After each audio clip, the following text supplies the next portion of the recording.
রাধে রাধে। আজ জগন্নাথের টিফিন বক্সে ওর পছন্দের একটা টিফিন বানিয়ে দিয়েছিলাম, যেটা হেলদির সাথে অনেক টেস্টিও।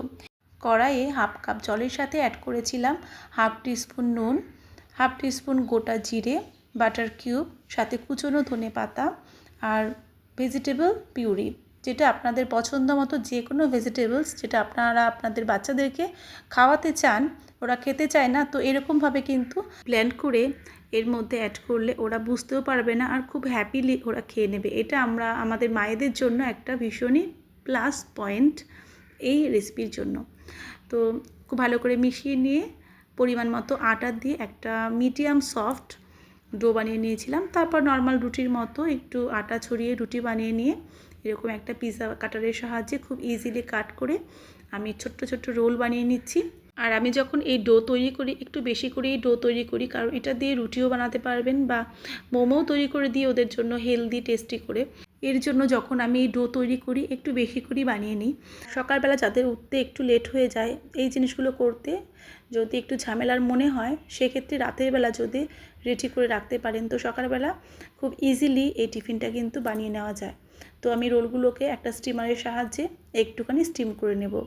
আর এই ডো দিয়ে তো বিভিন্ন হেলদি টেস্টি টিফিন তৈরি করা যায়, তার সাথে এই যে জিনিসটা আমি বানাচ্ছি পাস্তা বলতে পারেন, পাস্তার মতোই হবে।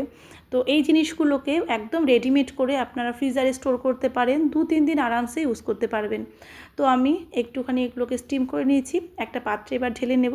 ঢেলে অল্প একটু ঠান্ডা করে নেব, জাস্ট 2 মিনিট এটাকে ফ্যানের নিচে রাখবো একটু ঠান্ডা হয়ে যাওয়ার জন্য।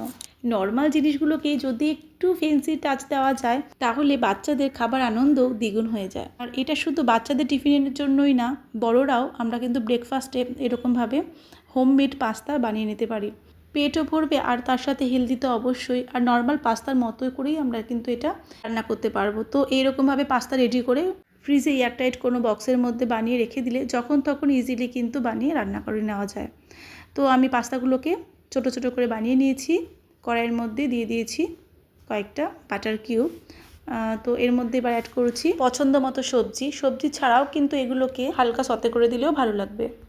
এর মধ্যে অ্যাড করছি হাফ টিস্পুন করে গোলমরিচের গুঁড়ো, আর আমার ঘরে তৈরি নো অনিয়ন নো গার্লিক, একটু ম্যাগি সয়া সস আর টমেটো কেচাপ। আর এই সসগুলো কিন্তু একদমই অপশনাল, আপনারা চাইলে অবশ্যই বাচ্চাদের জন্য বানালে অ্যাভয়েড করতেই পারেন, আর বড়দের জন্য বানালে নিজেদের পছন্দ মতো স্পাইসেস অ্যাড করে এরকমভাবে বানিয়ে নিতে পারেন। তো রেডি হয়ে গেছে আমাদের হোমমেড সুপার টেস্টি পাস্তা। আপনারাও একবার অবশ্যই ট্রাই কেমন লাগলো কমেন্টে জানাতে ভুলবেন না। আবার দেখা হচ্ছে নতুন কোনো রেসিপির সাথে। সবাইকে ভালো থাকবেন, ধন্যবাদ, রাধে রাধে।